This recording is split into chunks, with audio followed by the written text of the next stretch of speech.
Assalamualaikum dear students, I am Azhar Iqbal. I am going to introduce you with the basic concept of this chapter.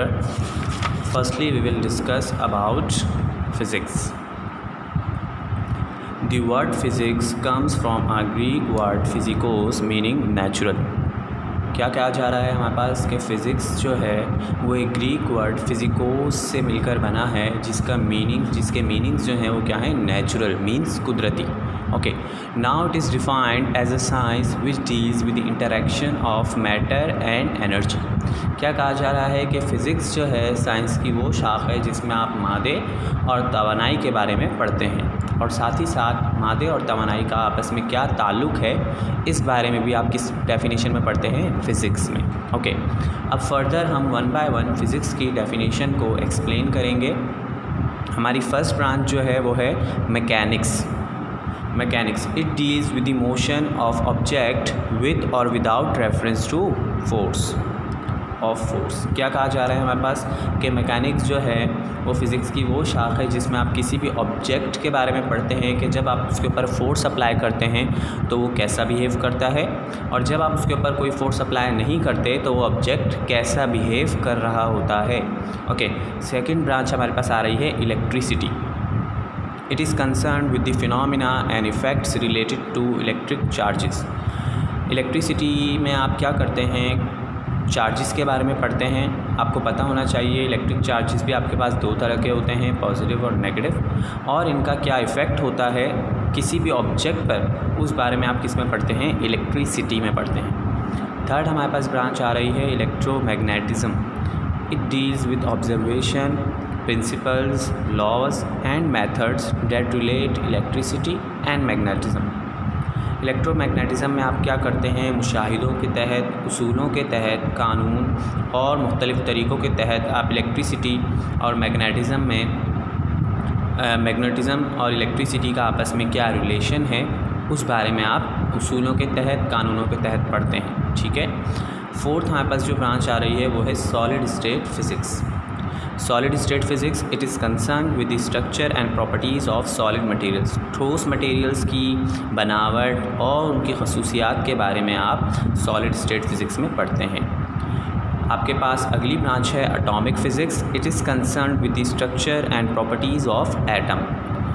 Atomic physics में आप क्या करते हैं, atom की खसूसियात और उसकी बनावट के बारे में पढ़ते हैं. Nuclear physics. This branch is concerned with the structure, properties and reactions of the nuclei of atom.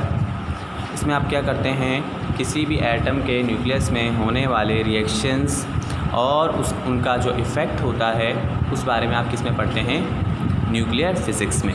Next हमारे पास ब्रांच आ रही है प्लाज्मा फ़िज़िक्स. प्लाज्मा फ़िज़िक्स में आप क्या करते हैं, किसी भी हाईली आयोनाइज्ड एटम्स और उनके मिक्सचर के बारे में पढ़ते हैं. और याद रहे उनके अंदर जो न्यूक्लियाई होता है, पता होना चाहिए कि वो विदाउट इलेक्ट्रॉन्स होता है, उसके अंदर इलेक्ट्रॉन्स नहीं पाए जाते. ठीक है. नेक्स्ट ब्रांच हमारे पास आ रही है बायोफ़िज़िक्स. बायोफ़िज़िक्स में आप क्या करते हैं, it is concern with the application of physical methods and explanation to biophysical systems and structures. आप क्या करते हैं, बायोफ़िज़िक्स में आपके पास बहुत सारे फ़िज़िकल मेथड्स के ज़रिए से आपके पास बहुत सारी ऐसी चीज़ें हैं जिनको आप इस्तेमाल में यूज़ कर बायोफ़िज़िकल सिस्टम्स में अप्लाई करते हैं, जिसमें आपके और उनकी बनावट के बारे में पढ़ते हैं. इसमें बेस्ट एग्जांपल आपके पास मैं देता चलूँ, एक्सरे है.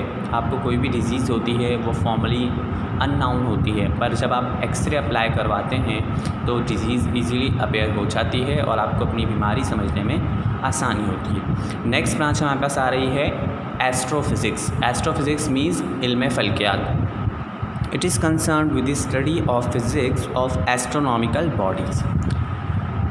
फ़ल्कियाती इस्लाम के बारे में आप पढ़ते हैं एस्ट्रोफ़िज़िक्स में.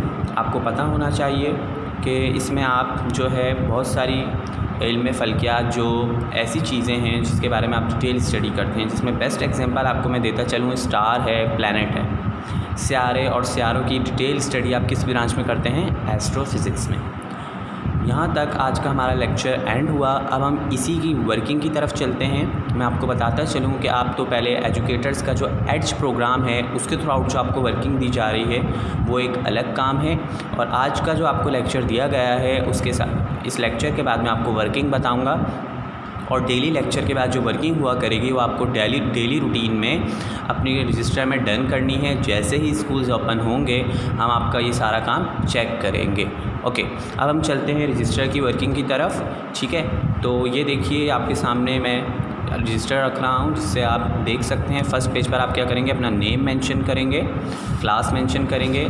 सेकंड पेज पे आप देख सकते हैं नीट एंड क्लीन राइटिंग में आप फर्स्ट टर्म मेंशन करेंगे। थर्ड पेज पे आप देख सकते हैं आप जो है इंडेक्स प्रिपेयर करेंगे जिसमें आप टॉपिक मेंशन करेंगे, डेट मेंशन करेंगे और टीचर सिग्नेचर। आगे आ जाइए, नेक्स्ट आपके पास आ रहा है टाइटल पेज। टाइटल पेज में आपका जो चैप्टर है वो आप मेंशन करेंगे, chapter number 1 introduction to physics. फिर इसी तरीके से आप क्वेश्चन वर्किंग की तरफ आ जाइए। आपके पास क्वेश्चन आंसर्स की मेन हेडिंग लगेगी। मेन हेडिंग के बाद आप क्वेश्चन नंबर 1 मेंशन करेंगे व्हाट इज़ फ़िज़िक्स और करके डिफ़ाइन फ़िज़िक्स, और हेडिंग लाजमी मेंशन करेंगे।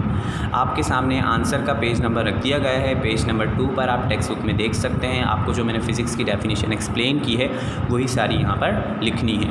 क्वेश्चन नंबर 2 की तरफ आ जाइए। Names and define various branches of physics, define the following branches of physics. आपको मेन हेडिंग लगानी होगी ब्रांचेज ऑफ फ़िज़िक्स, और फिर फर्दर आपको सब हेडिंग्स लगानी है। मैकेनिक्स की हेडिंग लगाने के बाद जो जिस पेज पर मैंने आपको ब्रांचेज एक्सप्लेन करी हैं एज इट इज़ आपको वो कॉपी करनी है। 1 बाय 1 सारी ब्रांचेज की हेडिंग लगाकर ये वर्किंग कंप्लीट करनी है आपको, लास्ट आपके एस्ट्रोफिज़िक्स तक। थैंक यू स्टूडेंट्स, अल्लाह हाफिज़। Thank you for watching this lecture.